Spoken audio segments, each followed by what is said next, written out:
Hello and welcome to today's episode of LinkedIn with Louise, and welcome to the podcast. If you are new to listening to this podcast, I recently hosted a rather large webinar, and I believe that some of you may have subscribed to the podcast as a result. And if you have, you are very welcome.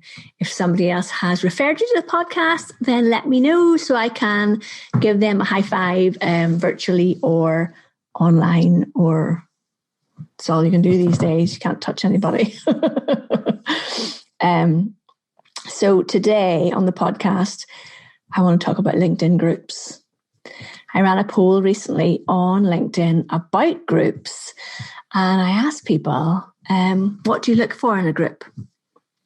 And 30% of people said community, 15% said networking, 46% said advice, and 8% said other. And we had a great conversation underneath that post. I'll link to that post actually in the show notes so that you can go and read what people said and add to the conversation, because you're very welcome to continue that conversation with us. I have two LinkedIn groups of my own. One is a group for my paying clients, and that is one where people who have bought my course, joined the membership when it was live, maybe have invested in monthly working with me on a monthly basis. Those people are inside that group, and they have access to ask me questions, tag me on their questions, and get feedback about posts or content they are sharing on LinkedIn. Easy way for you to join that group would be to sign up to work with me and go and check out my website, louisebrogan.com/work with me. If that's of interest to you, I have some availability for the LinkedIn VIP sessions this month. And I genuinely think it's the best way to get started working with me, because we really get your profile sorted out. And then we look at how to use LinkedIn in order to grow your business, raise your profile, get speaking gigs, get out in front of the people you want to be seen by, all of that good stuff. Even people who sign up to work with me on that, who think they have a pretty good LinkedIn profile, we end up really properly optimizing their profiles in a way that I think they weren't expecting. Put it that way.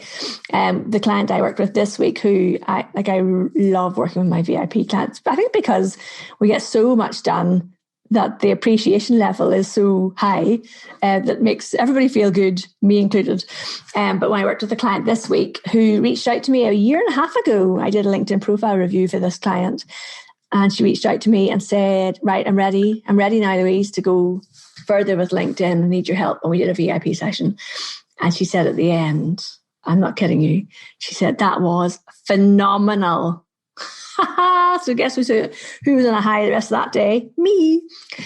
So if that is something that intrigues you, go and check out the LinkedIn VIP page on my website. Right. LinkedIn groups. Heavy sigh moment. I really like groups and communities online when they're good. And LinkedIn has a way to go with LinkedIn groups. I'm really hoping it's on the cards for 2021. There's a lot of functionality there. They're adding bits and pieces in all the time, but there are a lot of issues with them as well. So let's, first of all, what is a LinkedIn group? So on LinkedIn, there are groups that you can join for people that you want to connect with, maybe around a topic, around an industry, around a hobby, something where you connect with people and have conversations, but it's outside of the main newsfeed. Okay.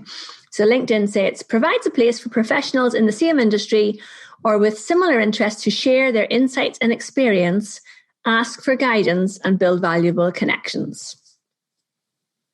The problem with the groups is that when you post something in a LinkedIn group, Nobody knows about it unless they're actively going and looking for the group that day, or you tag somebody about it. But there's ways to get engagement in a group, and there's ways to get a group that's valuable for you to join. All right, so let's talk about that. How do you find a group in the first place? Go to the top of your screen and type in the search box something you are interested in. Let's use an example. Okay, I'm going to type into the search box at the top that I am interested in YouTube. I'm literally typing as I talk. Okay, so I type in YouTube, and across the top it says people, courses, posts, groups. So I'm going to click on groups, and there's 4,000 results. So these are groups about YouTube on LinkedIn. There's a lot of stuff around video innovators, innovation, YouTube creators. Let's see. That's interesting. There's one for YouTube for real estate. Wow. Okay. So you click on the group, and these are listed groups. That's how we're able to find them. And then you can request to join them. So it's up to the moderator to let you into the group or not. Okay. Now you can't see what's going on in that group until you join. I would like to be able to see what the activity is like. Are people posting? When's the last time someone actually posted in the group? You can see who is from your own network, who's already in the group. So in the YouTube marketing group I'm looking at, it's nearly got 3,000 members. It tells you who runs the group, who's the owner of the group. And it tells me that 3 of my connections are in the group. It's a group that's been going for 10 years, and it's based in Rome. Interesting. Okay, but that's all I can see. I can see member highlights. So it tells me how many went to the same university as me, how many are located in the same region as me, and it tells me that so many people in that group are in the same industry as me. Then underneath that, it says related groups that you might want to look at as well. So it would be good to know more about the group before you join it. And the person who is running the group does have the ability to add a bit more information. And this one I'm looking at doesn't really tell me much about the group. You can also add, if you create a group, you can also add a group cover image. And in that, you could tell people what the group is about as well. Okay, so maybe you want to create a group. Think long and hard about creating your own group on LinkedIn, because you're going to have to spend some time building engagement and building an audience in there and creating a group that is of value to the members. When you're in the group, you can join the conversations they're having. You can search for things that you are interested in that are already inside the group. And you can send a message request to other group members who you are not already connected to. So that's kind of interesting, isn't it? So if you see somebody you want to connect with, but you've got nothing in not nothing in common with, but you're not sure how to connect with them, you can see what groups they're in, join those groups, and then you can send them a message request. How do you find out what group someone is in? You go to the bottom of their personal profile on LinkedIn, and under interests, you can see what groups somebody is already in. Okay. That does not mean that they're active in that group, by the way. It could be a group they joined years ago and they don't even know they're still in it. Okay. So you can start a conversation in your group that you've joined. You can also use you can create a poll, add a profile, offer help, all that stuff inside your group. Groups have their own homepage on LinkedIn as well. So if you go to linkedin.com/groups, you will see the groups that you are in, and you will see groups that you have requested to join. Oh, that's so interesting. I didn't realize there's a women's group that I've been in for years, and I requested to join their LinkedIn group and they never accepted me, which makes me think they're probably not active. It's funny. You can also go through your own groups and leave the ones you're not interested in. That's the other thing. Clean up your groups. I think that's probably quite a good idea. But then, so if you're an owner of a group, under the list of groups, you will see ones that you are an owner of as well. So if you go into a group that you're in, you can LinkedIn. So if you're the owner of the group, LinkedIn encourages you to share the group with your network, okay, to get more people in there. If you are not the owner of the group, so I'm going to go into a group that I am in, but I'm not the member of. So if I look through it, it'll say the posts in the group are monitored by all or recommended. So that's interesting. Ones that are recommended, I would say they're probably being recommended by the person who owns the group. So in the group, it should tell you what the group is about, what's their purpose, what's the agenda. So this is the things you need to add to your group if you're going to run a group. And then you can go in and you can create a post in the group. So you can add a photograph, add a video, run a poll, or just do a normal, simple text post in the group. And what you don't want to do is be in somebody else's group and just sharing your own stuff all the time. It's not really that different to etiquette for Facebook groups, to be quite honest. Nobody wants to go in to a group online and just see lots of people just sharing their own stuff.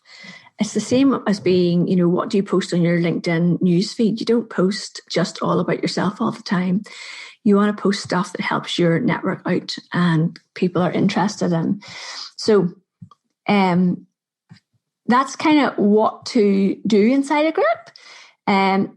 Check in with if there's a group that you want to be growing your network in. So maybe, in the YouTube group, if I wanted to be connecting with people who are also learning how to use YouTube to market their business, it's worth checking in on that group a couple of times a week if it's active and there's conversations happening, so that you're not just going in there as well and posting your own questions, but you're also going in and finding what other people are asking about and becoming a resource in that group to people. So in the poll that I ran about this, Rhonda Peterson, thank you so much, Rhonda, for joining in the conversation, said that she finds the group she is most engaged in have all three components. Sharing and receiving advice, networking happens as a result, and community is formed. Creating a safe place for a deeper community. Rhonda, like me, has kind of had her fill of Facebook groups, and that's why she would like LinkedIn groups to be just more accessible, I suppose, and I mean, you can join groups, but more appearing in your news feed. When someone posts in a group, we want to see the content in the group that we're in. This has happened occasionally with me, but normally it's the owner of the group once a week is allowed to recommend a post to members of the group, and it shows up in your notifications that something is happening inside your group and a discussion is being had, and kind of encourages you to go and check out the group. Now, as an aside, on LinkedIn, most people are only going to LinkedIn once or twice a week anyway. So actually, having a post recommended by your group leader or your group host once a week is probably actually enough for people to be as engaged with the group as they are with the posts in the news feed. So you got to look at this sometimes. I have to look at this sometimes from the perspective of you, my listeners, because my activity on LinkedIn obviously is far heavier. And I don't mean in terms of what I talk about. I'm far more active on LinkedIn than most of my listeners. So actually, if you're only checking LinkedIn twice a week, and one of those times you get a notification about content in the group, that probably evens out actually, or levels out. Okay, Glenda also commented on the conversation about groups. And of course, my comments are all over the place because they are not in order. But Glenda says she joins groups for community because she thinks that would be a safe place to gain advice, support, and networking. Glenda runs networking events online at the moment, but also in person in England. And she said that lots of her members have abandoned Facebook. And I'm seeing this more and more, have left Facebook